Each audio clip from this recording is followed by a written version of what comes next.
What's going on, everybody? RJ Ochoa here from SB Nation's bloggingtheboys.com. Hope all is well wherever you are. Hope you're happy, safe, healthy, and that you are ready and anxious to talk about the Dallas Cowboys failing us all miserably so. Saturday night, not the most fun game, even a preseason game that I think any of us have ever watched. The final score 31-13.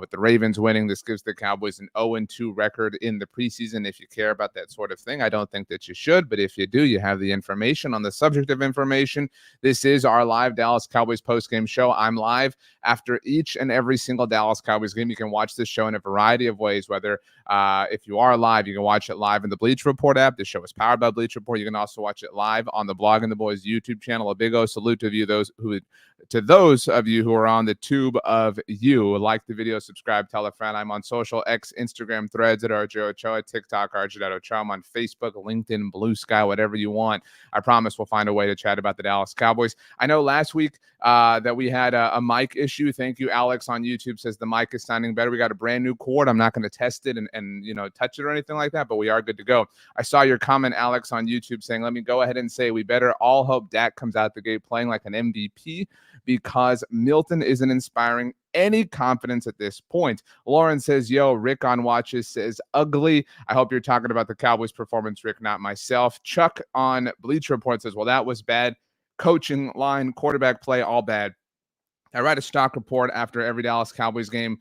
This season, I'll be doing a winners and losers video the day after every Dallas Cowboys game on YouTube. So everybody like the video, subscribe. Like I said, you'll get that. And we'll kind of talk about the stock report there. But I think that it's obvious that I've got some stock downs and that Chuck, even though your name is Chuck Nice on Bleacher Report, that coaching is going to be a stock down for me. I've already written this article. That's the luxury of the preseason quarterback. I don't know about line. I had Tyler Booker as a stock up for me just because he kind of looked the part. It was nice to see Booker, obviously, his first game, his debut for the Cowboys. It was cool that the Cowboys had Cooper Beebe out there as well. Makes me, does make me kind of think back to when they drafted Booker, how Brian Schottenheimer said they were maybe thinking about moving Beebe around, but whatever, that's water under the bridge. I think the biggest stock down for me, honestly, on Saturday, August the 16th, 2025, is Brian Schottenheimer. It isn't even Joe Milton. And I have a bit of a rant about Joe Milton that we'll get to in a moment here, but the biggest stock down for me is Brian Schottenheimer. That isn't to say that I'm out on Brian Schottenheimer or I think he sucks or anything like that. I do think that the honeymoon is well over. I think that there have been a lot of Cowboys fans who've obviously been discussing this in different ways, who had kind of come around on Schottenheimer, had kind of bought into the things he'd said, and we all talked about, look, it's just press conference talk. You really can't do anything, obviously, but while we understand that this is the preseason and nobody wants to overreact, nobody wants to make a mountain out of a molehill, I don't think it's overreacting to say that I have no idea what this team is. I mean, I truly have no idea what this team does or wants to do. I know what they say they want to do. I know what Brian Schottenheimer has talked about wanting to do, but I have no idea what they do in actuality. Now, you can I don't know that anybody is homering it up here. It seems like the chat is in a place to kind of, come for the team a little bit here.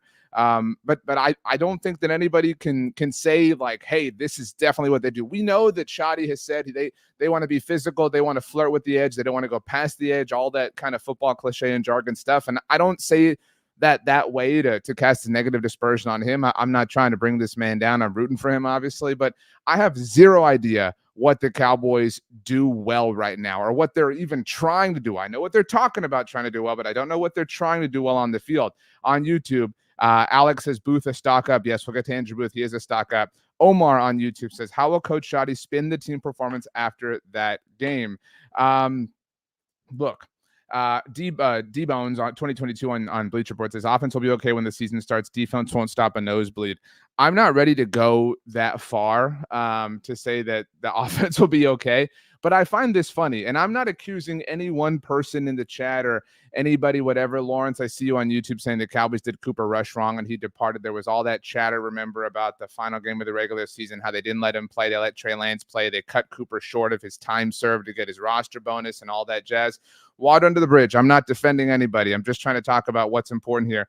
And no, I haven't. I've got the Astros game going on my iPad here. Still no update there. We're in the 12th inning here. Goodness gracious. But Cooper Rush aside, what do the Cowboys do well? I mean, I think it's funny that all these people are saying, and to use D Bones as an example, although I'm not trying to magnify your point, your position here, D Bones, but you can't be someone who thinks Dak Prescott sucks, who is concerned about what's going on right now and believes they're going to be just fine. Like, these things can't all exist. And I do see the Houston Astros have won. We're all good, people. A nice walk-off win for the good guys. Well done against the Baltimore Orioles. All right.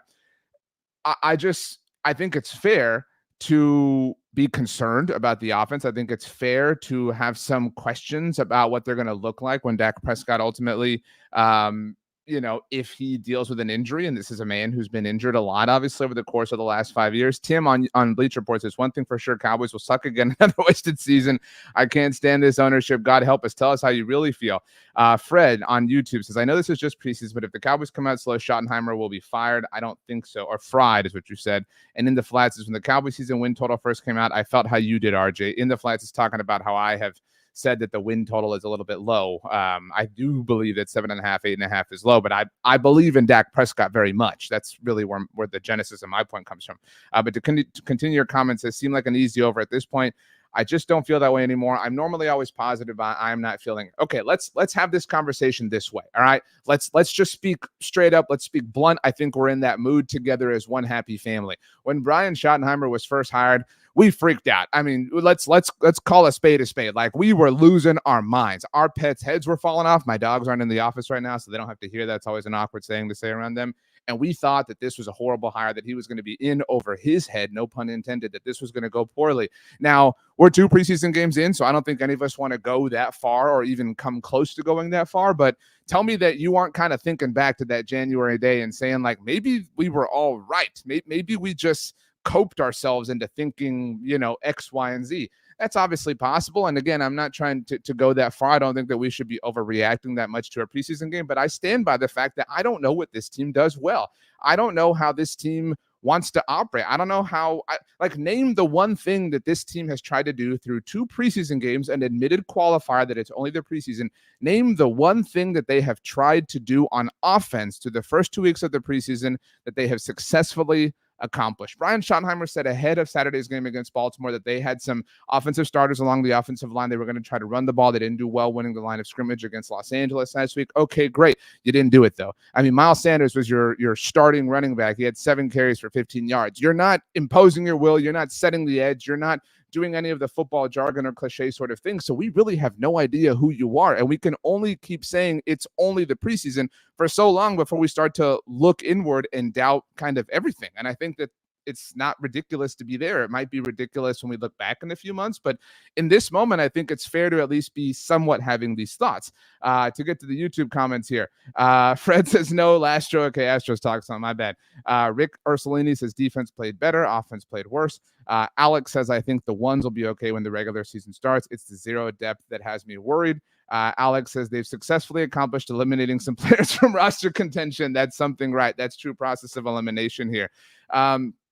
Again, I mean, I have a very difficult time saying they have set this goal and accomplished it. Now, let's get to the Joe Milton thing, because I do think that trying to develop Joe Milton is a goal. And I know that there are a lot of you who are really coming for Joe Milton. And I think I'm well on record as not exactly being a Dallas Cowboys apologist.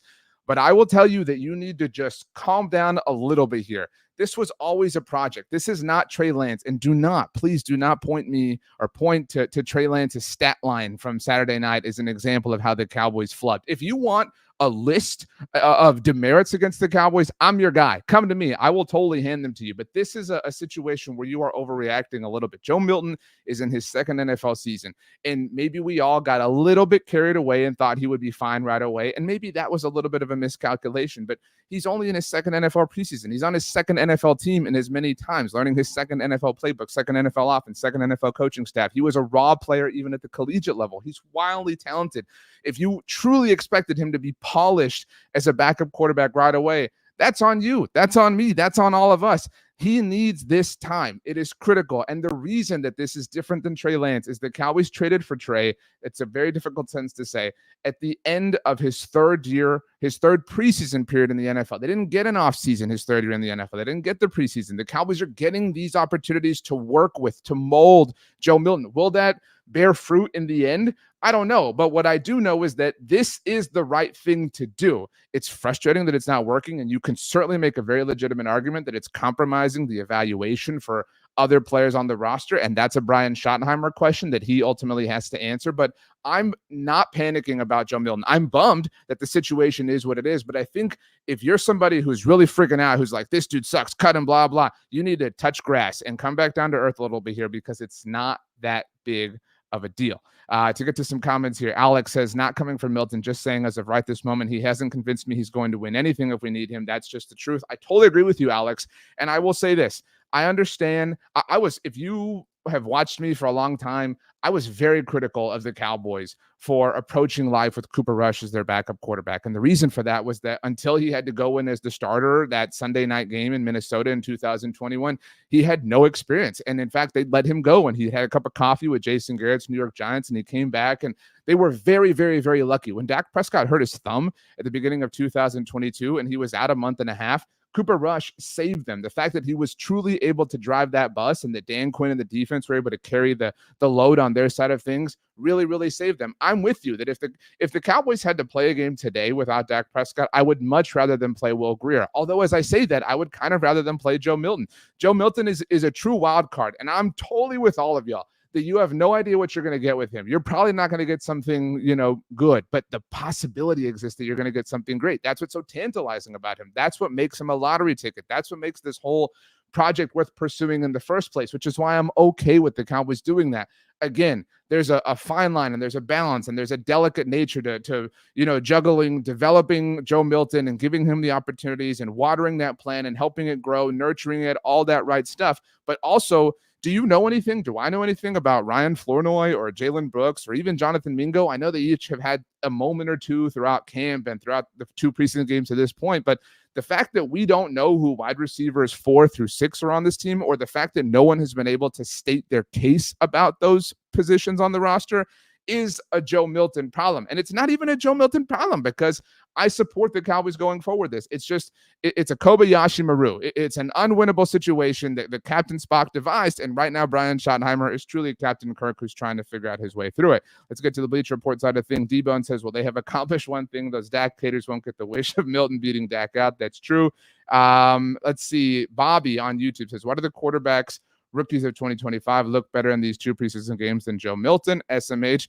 I don't know, Bobby, maybe because we're talking about some highly touted prospects who were day 1, day 2 picks that, have a lot more experience and refinement even at the collegiate level than Joe Milton has had either at the collegiate level or the professional level to this point. I mean, that would be my instinctual answer to that question. Fred says Joe Milton has a great arm, nice tight throw. He needs a quarterback whisperer who can work on them. Joe Milton just needs and I can't remember who it was. I think it was Jess Haney, one of our writers at Blog on the Boys. Last week, I tweeted a GIF of Happy Gilmore, and that's who Joe Milton reminds me of. Like, he just that's every throw for him, right? And I think it was Jess who said I don't want to spoil the second Happy Gilmore movie if anybody hasn't seen it, but we've never seen Happy Gilmore on a par 3, right? Like we have we have no idea how he would handle a pin that's 120 yards away. I truly don't know that. And that's kind of the issue for Joe Milton is dude, just calm down a little bit, just dial the intensity, the strength back just a little bit, and things could ultimately kind of fall a little bit more into place. Rick says wide receivers 1 through 5 are set, trying to figure out wide receiver 6. Nathan says, I don't see how if we lose our 3rd preseason game, how the confidence builds up for the Eagles. I know it's preseason, but you know how that makes you feel.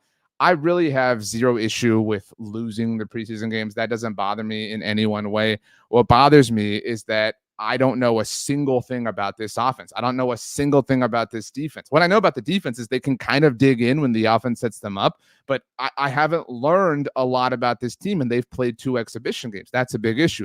Brian Schottenheimer at the podium right now was asked if he's concerned about Joe Milton. This is Brian Schottenheimer's quote from Tommy Yarsh of DallasCowboys.com. I wouldn't say I'm concerned. We didn't get in a rhythm offensively. It wasn't just Joe. Brian, if you're watching, first of all, like the video, subscribe, follow me on X. Appreciate it, bro.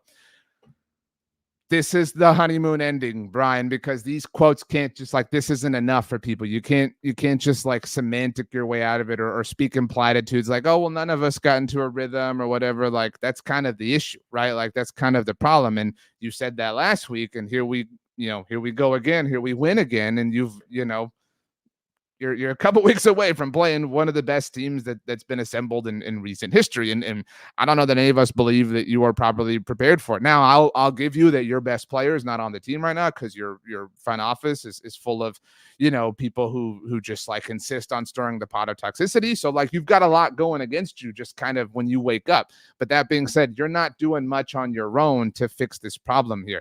So Schottenheimer added here, this is a quote from Todd Archer of ESPN. I do like this quote. Says, we're not just going to say this is just a preseason game.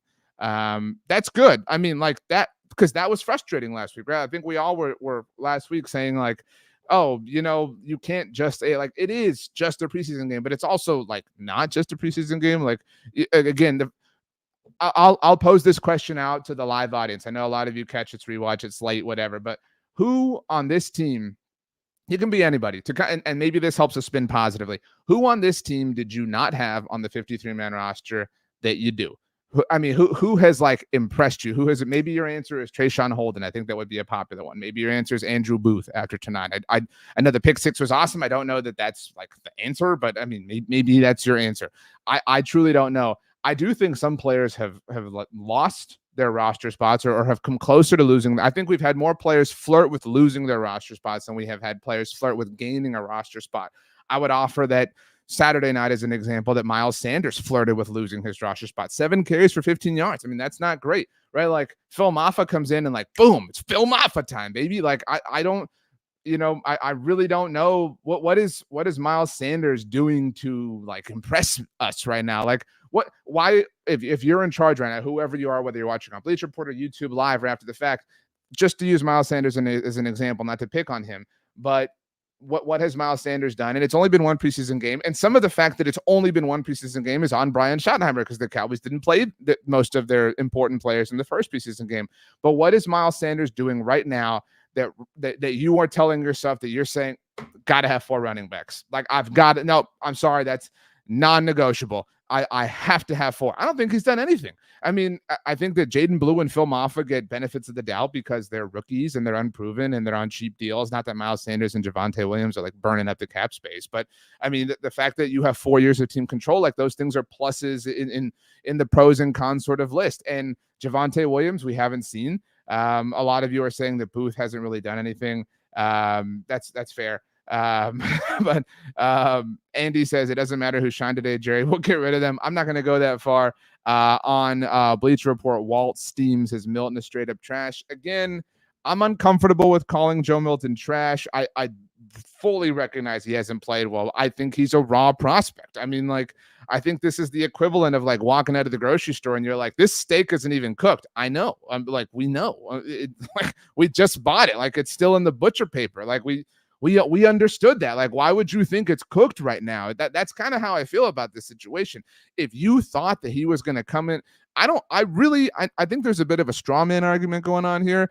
I normally don't say that, but I think the straw man argument that is happening is that people are saying, I heard all offseason that Joe Milton was going to replace Dak Prescott. Look, whoever you are, if you're somebody saying this, I'm sorry that your Facebook feed is cluttered with some weirdos. But thankfully, you have me to help you out here. Nobody legitimate thought this. Nobody legitimate was saying this. Nobody semi-serious thought or was saying this. Nobody said this with a full cognitive thought. Nobody who puts their pants on normally in the mornings actually said or thought this. Again, because you saw it in a random meme somewhere does not mean that it was a real thing. I think the collective opinion on Joe Milton was that he was very exciting, he's very athletic, he's very talented, he has a lot of potential, but that he was inordinately raw. And the New England Patriots, he didn't fit their timeline. They have Drake May, they have a new coaching staff.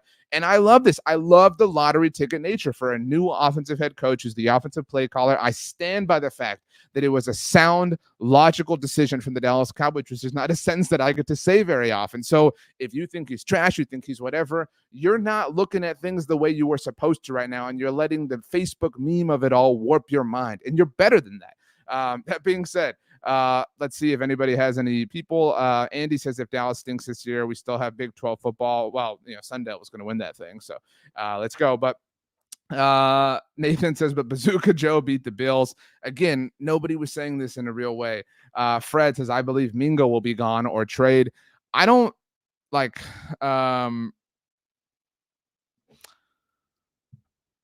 what is Jonathan Mingo done right now? And I'm legitimately, seriously, actually asking this question. He got hurt, and so we hope he's okay. We'll see if Brian Schottenheimer has any information. I'm making sure to scan this. This is a Brian Schottenheimer quote from Calvin Watkins of the Dallas Morning News. So this Calvin's tweet just literally reads, Brian Schottenheimer said the Cowboys lost both halves and said, we're not pushing the panic button. Look, dude, Brian, you don't need advice from me as far as how to win the press conferences, right? Like Brian Schottenheimer's done a great job of winning press conferences to this very brief point in his career as the head coach of the Dallas Cowboys. But if you have to say the sentence, if you have to say the phrase, we're not pushing the panic button, even if you're saying it in a facetious way, if you have to say that sentence in week 2 of the preseason, if you have to say that on August 16th, if you have to say that before the Little League World Series is over, then that is kind of the issue, right? Like the fact that you have to be like, whoa, everyone calm down. That's kind of the problem here. And I would offer that, I don't know. Look, we're all upset. We're all a little bit triggered right now. Like let's be fair. Let's be honest to the moment here. We're all a little bit, agitated. So we're a little bit more sensitive to the Cowboys sucking than we would be otherwise. I think that's fair. Again, like I think in the name of context. So what would be kind of cool? Like if I had a job and my responsibility within that job was to help Brian Schottenheimer, the head coach of the Dallas Cowboys. Like if I had the power and the authority to help him out, like, I don't know, say if I was like the general manager of the team that he coached, just like to make something up, I would be like, okay, everyone is really pissed off right now. You know what I'm going to do? I'm going to throw him a bone. I'm going to get this Micah Parsons deal done right now. You know what I'm definitely not going to do?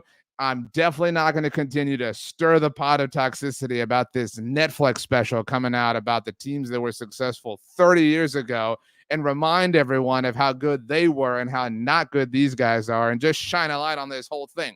I mean, just a random idea that I thought of off the top of my head. No big deal. I mean, whatever. So, yeah, I think the tough times, the turbulent waters are here for Brian Schottenheimer. And in that sense, I'm kind of interested. I'm kind of interested from a human interest standpoint to kind of see how he handles it, because it was always going to get to this point. I don't think we thought it was going to happen in mid-August, but we are here. Scott says Mingo has had nobody throw into him. I think practice will determine if he replaces Tolbert. I agree. And I think Jonathan Mingo is safe, to be very clear here. Some of that is that he was acquired at the deadline last year, but I don't think Jonathan Mingo is getting cut, just to be very clear. Cone's high water pants says it was a sound, logical decision to bring in a Rob Project to backup quarterback when your starter has had injury issues. Yes, I think those are separate things. Now, you should have hedged your bet. I agree with you to that point. I mean, I don't know that Will Grier is hedging that bet, but I still 1,000,000% sign off on the trade acquisition of Joe Milton. I think that was sound and logical from the Cowboys. In the Flats says, I think the shock around Joe Milton is he had the win in the regular season last year, so people thought he was better than he actually is. Don't think it's a Dak straw man. He's a young, late-round quarterback. I think that's a great point. I think people just fell for that a little bit, and that's part of what's going on. And I think there's also like a Cowboys tax that's been applied to Joe Milton that's amplified what he is and whatnot. That's just kind of the way things go. John Doe says, why are we a damn joke every damn year? So sick of this damn team and Jerry's BS. Again, like I'm with y'all. Like I'm totally with you. Let me be very clear here. The first 2 preseason games have not gone well. In fact, it feels like the last 30 days have not really gone well for the Cowboys. That's not entirely true, but you get my point.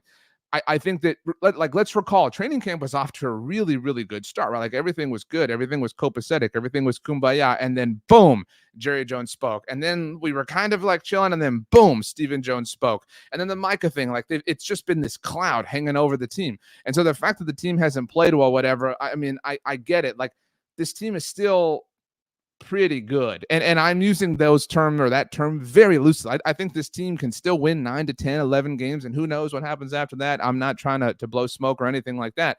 But like this isn't a garbage team. This isn't a trash team. We do not need to have that take and that reaction to a week 2 preseason game. What we can say, what is fair, is to say, Brian Schottenheimer, what do you do? What is it that you do? What is the calling card of your team? Because we really have no idea. And how are you going to handle this Joe Milton thing? Because we understand that he needs development, he needs time, he needs energy, he needs resources. Great. But you're sort of hindering the development and evaluation of everybody around him. And you've burned up 2 preseason games doing that. And it's kind of your decision and your call to figure this thing out in a grand and total sense. So that's kind of where I'm at here. On YouTube, Fred says, really like Holden makes the practice squad. Probably, I agree. And says Maffa. I think Fred Maffa is the biggest winner out of the preseason, to be honest with you. Like Phil Maffa looks awesome. Like Phil Maffa has won our hearts. I think that's pretty fair to say. Birdie says, convince me why the Cowboys shouldn't tank. We will not be able to hang with the big boys. I mean, like, because it's the NFL and you can like catch fire at any time. I mean, what is the benefit to tanking? I mean, you want Arch Manning, we're going to have this discussion. Like, we're going to go down this road. Like, do we really have to waste this time? You know, like the Cowboys have a quarterback who's under contract through, at the very least, 2027. We do not need to, to waste that. That's literally wasting time here to talk about tanking. Like, they have a brand new coach. Like, they're not going to fire Brian Schottenheimer after this year. So again, we need to have constructive discussions here, which is my point. On Bleacher Report, JG says, in fairness, Milton didn't have any starting receivers out there. I mean, Will Grier was even worse. Yeah, like that's the point. Will Grier did not play well, and we're only dragging Joe Milton. And look, I'm not here to be some Joe Milton defender. All right, what I'm here to say is that we are still only talking about preseason, and I do not use that as an excuse. I do not use that as a way to deflect. It is important context, though. Now, it's still real that the Cowboys have looked very startled, very overwhelmed, very unprepared, that Brian Schottenheimer has not been able to cash any kind of check to this point. I think that's more than fair to say. I think there's legitimate room for criticism. You do not need to go too far with it. You do not need to be freaking out. You do not need to act like this team is never going to win a game. But I think it's definitely fair to have some questions. And I think it's fair to say we need to see some answers. And I think that we already kind of knew that, right? Like who began the preseason fully trusting the Cowboys? You know what I mean? Like even the biggest Homer fan, even the most diehard, most loyal person, the person who has, all pieces of memorabilia or whatever. Like, I think we all, have approached this with a 10-foot pole, right? Like, we all understand what this team has done and the way they've behaved and the way they've continued to behave and the way that their antics have gone. And that's outside of Brian Schottenheimer. A lot of that, most of that isn't even his fault. But I think that we kind of knew a lot of this. This is maybe amplifying that or tugging at that or poking at those scars, pouring salt in those wounds. And so I understand that sort of reaction, but let's not let the moment warp what we knew, the good and the bad, right? And there's very little good that has come out of the preseason. I'm with you. I'm right there with you. But I don't think the bad is like, man, I thought this team was going to win the Super Bowl. Now I think they're trash. Like, if that's you, then that is a you problem. But we all knew that this team had warts. And right now, some of you are like, can you believe the warts on this? Yeah, like I can. We knew they were there. We talked about this together, you and me. Like we said, look at there's a bunch of warts right there. Like, we all knew this. You know what I mean? John Dodo says, how doesn't Jerry have any pride in who he puts on the field? Let's talk about this really quickly here. I don't know if anybody saw this. I know it's the preseason, and so people watch these games in different ways. I'm super grateful to all of you who watch my show, this show, from around the world, from around the country. There's not just local people, right? So some of you are local and you watch the game on your local channel, whatever. Some of you have NFL Plus or whatever. Like, I don't know. Some of you have alternative methods to watch these kinds of games, and some of you can't watch the games because they're out of market for you. So if you missed it, on the pregame show, Jerry Jones joined Kyle Yeomans and Mickey Spagnuolo just to talk about the state of the team. This is very normal. This happens in the preseason games. He also does his hits on 105 Through the Fan with Christy Scales. Again, very normal modus operandi. But before the game, on the pregame show, after the Q&A interview session, Jerry Jones kindly and apologized for it, but interrupted the host as they were kind of getting out of the interview and said, I just want to say something. And I'm paraphrasing here, but said, you know, I know that we need to win more games. I know we need to get into the tournament, talking about the playoffs, and that's our goal, and that's hard and fresh on my mind. It was kind of weird. It was kind of strange how Jerry just kind of like came out of nowhere, and it was almost sentimental. I'm not going to go that far. I mean, I've been roped too many times, but it was almost sentimental. And if I have to piece it together in any kind of way, Jerry Jones is not someone who often responds to negative publicity. He obviously generally bathes in it. But if you recall at the Netflix premiere, he said, yeah, if there's not drama around this team, I'll go stir it up. And that was kind of a, what the hell are you doing, man? Like this doesn't help anyone.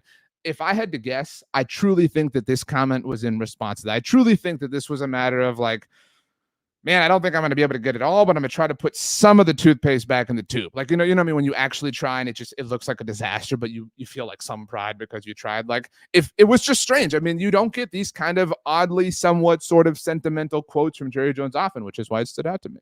On YouTube, in the flats is, do you have us finishing above Washington in the division? Shout out to an IC91 on Bleacher Report asks, how do you measure success for this team? So these are two very good questions. Let's kind of combine them and figure this out. We have to, if we define success for this team, and I know it's hard, I know it's impossible, but if we define success for the 2025 Dallas Cowboys, we have to let go of the history associated with this franchise. Oh, I remember the days when winning the Super Bowl was a standard. I know, Grandpa, I know. All right, but like let's just be real for a second here. Forget the history, forget the shadow that hangs over this team. All right. Success for this team, the way that the front office has broken it, is making the playoffs. I would legitimately sit here and take off my proverbial hat to the coaching staff, to the players, and be like, damn, respect. Like, y'all really made some lemonade out of this thing. That would be success. As far as can they finish above Washington in the division, this might not be popular. This might generate some feedback from Washington fans. Absolutely. I'm not going to go as far as saying Philadelphia, right? Like they're the reigning world champs. I'm not going to poke that bear, whatever. They've more than earned the benefit of the doubt the Eagles have. Washington was 8-1 in one possession games last year. They played some really bad quarterbacks. They are the most ripe for regression candidate that you can find. The stereotypical ripe, primed for regression candidate. I am not worried. The Cowboys beat them last year. Remember, the Cowboys went to Washington with Cooper Rush and beat them. As mighty as they were and as impressive as they were, they've had an amazing offseason. They're trying really hard. They've got new ownership. It's fun to be a Washington fan, it seems.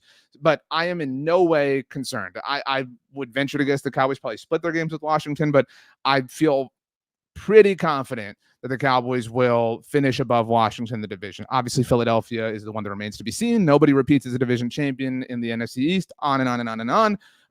But yeah, success, making the playoffs, and I think they'll definitely finish higher in the division than Washington. Famous last words on August 16th. I hope that makes sense. On YouTube, Rick says yes above Washington. Omar says, I know that the play calling in the preseason is vanilla, but you should be able to have some success on executing some plays, even with the backups. It's a great point, Omar. And look, none of us like vanilla ice cream, but you know what? I've had some good vanilla ice cream, right? Like, I know that vanilla ice cream is like known for being vanilla, but it can have some taste, to your point. So yes, you can be vanilla, but you can also be successful. It'd be like, this would be like saying, okay, guys, we're not going to show you any of the cool flavors, right? We're pistachios off the board, strawberries off the board, cookies and cream, although that has some variation of vanilla. You get my point. Like, we're not even making those tonight. We're just going to make vanilla. And then it came out and it was like, like a soup, like it was hot. It still has to be ice cream, this is like an ice cream shop swearing they're only going to give you vanilla ice cream for the night because they want to save the cool flavors, and then like giving you a pizza. You know what I mean? This isn't even vanilla ice cream right now. So I agree with that. Alex says Jerry isn't as worried about winning as he is for winning his way. If another Jimmy Johnson walked through the door tomorrow, Jerry wouldn't hire him unless he controlled the roster. Yeah, I agree with you, Alex. I mean, we don't need to get all worked up about this. I agree. Look, Saturday was not fun. Saturday was frustrating. Saturday was, what it was. We don't need to overly freak out. We definitely need to ask some hard questions, and we definitely need to try to figure them out together, which is what we exist for, what I exist for. That's our goal. That's our job with one another. Joe Milton was asked, shout out to Joe Hoyt of the Dallas Morning News, what grade he would give himself. Obviously, that was the quote that went around last week. He would give himself a D-. He said he would give himself a D again. If not for the interception, it would have been a C+. Okay. That's Kind of fair. I'll end like this. I'm not panicking. I don't think you should be panicking. I definitely think that we should be, interested in options, right? Like this is kind of the, you know, like when it's gonna rain and I haven't walked my dogs yet, like I look at the forecast, I'm like, well, it's not gonna rain for like 2 hours. And then I see like a cloud, I'm like, yeah, I'm just gonna go do the walk now. Like that's kind of how I feel. I'm like, I'll just go do the walk now, just in case. That's sort of how I feel right now. Yeah. We'll see. It's going to be a long, short week for the Dallas Cowboys. Their preseason finale on Friday against the Atlanta Falcons. Busy week around here between now and then on the Bleacher Report side of things. I'll see you again. I'm live after every single Dallas Cowboys game in the Bleacher Report app and on the Blog of the Boys YouTube channel. We got that fixed for the YouTube audience this year because you all mean everything to me. Speaking of YouTube, I'll have a video out tomorrow on Sunday. For those of you who are watching this on Sunday, going to be winners and losers from this game. Obviously, a lot of losers. Shout out to the microphone situation, which we got stabilized. And then we'll have videos, interviews, all sorts of fun stuff coming. I am set to interview Thurman Thomas this coming week, which isn't Cowboys related, but should be fun if you're an NFL fan. Obviously, we got some good memories against Thurman Thomas, so going to try not to poke that bear either.